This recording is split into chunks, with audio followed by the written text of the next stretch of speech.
Assalamualaikum warahmatullahi wabarakatuh. Perkenalkan, saya Atiatul Baroroh dari Prodi Tadris Bahasa Inggris dengan nomor induk mahasiswa 2544482220001. Di video kali ini, saya akan membahas tentang bab 1 atau bab Muqaddimah dari buku Aswaja An-Nahdiyah yang diterbitkan oleh LTNNU Jawa Timur. Pada bab 1 ini dipaparkan sebuah hadis Rasulullah yang bunyinya iftaraqatil yahudu ala ihda wa sab'ina firqah. Dikatakan dalam hadis tersebut bahwa kaum Yahudi itu terbagi menjadi 71 golongan. Wan nasara ala thnataini wa sab'ina firqah. Kaum Nasrani dibagi menjadi 72 golongan. Wastaftariqu ummati ala thalathi wa sab'ina firqah.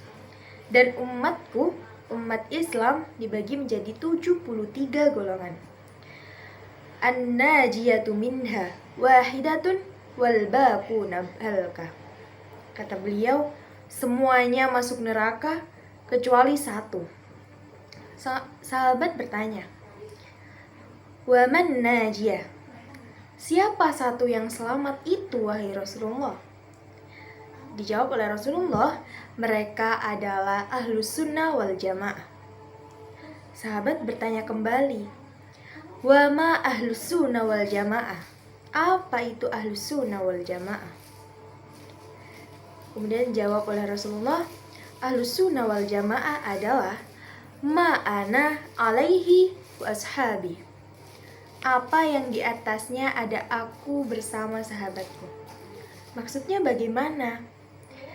Ada penjelasan selanjutnya di buku tersebut, yaitu Aswaja adalah ajaran Nabi Muhammad SAW yang disampaikan kepada para sahabat-sahabatnya, dan beliau amalkan serta diamalkan oleh sahabat-sahabatnya.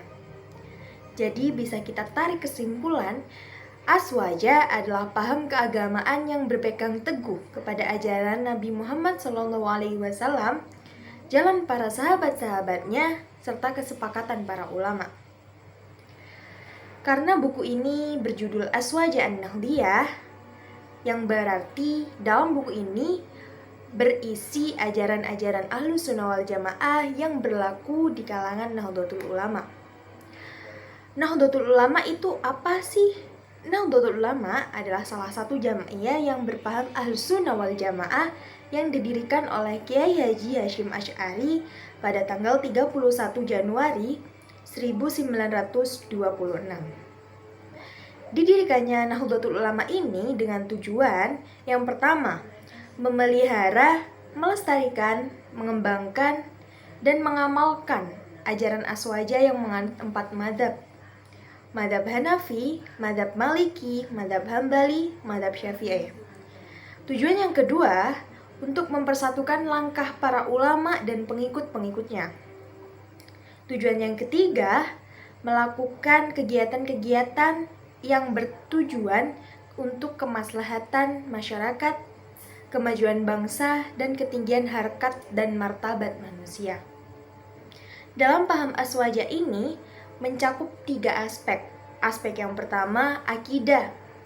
Aspek akidah dalam Aswaja berdasarkan atau berlandaskan Imam Abu Hasan Al-Asy'ari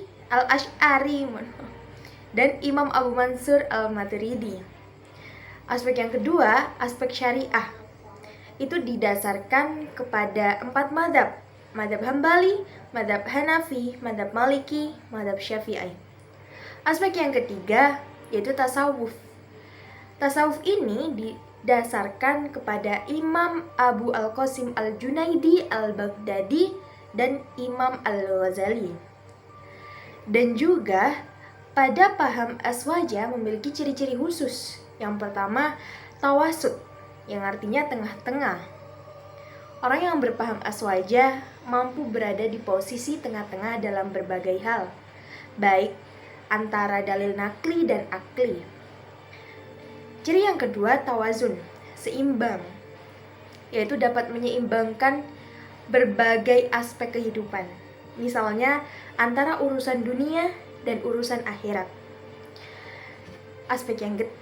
Ciri yang ketiga yaitu tasamu, menghargai. Mampu menghargai perbedaan pendapat dan keyakinan, baik sesama muslim maupun non-muslim, selama itu tidak menyalahi prinsip Islam dan tidak menimbulkan kerusakan. Ciri yang keempat yaitu iktidal, yaitu adil. Adil dalam menegakkan kebenaran dan keadilan sesuai perintah Allah. Karena sekarang itu banyak bermunculan golongan-golongan yang mengaku berpaham Ahlus Sunnah wal Jamaah, tapi perilakunya terkesan radikal, merasa diri kelompoknya paling benar. Maka dari itu, diterbitkannya buku ini bertujuan agar kita bisa tetap berada di jalan yang benar sesuai tradisi Islam. Sekian yang bisa saya sampaikan, kurang lebihnya mohon maaf.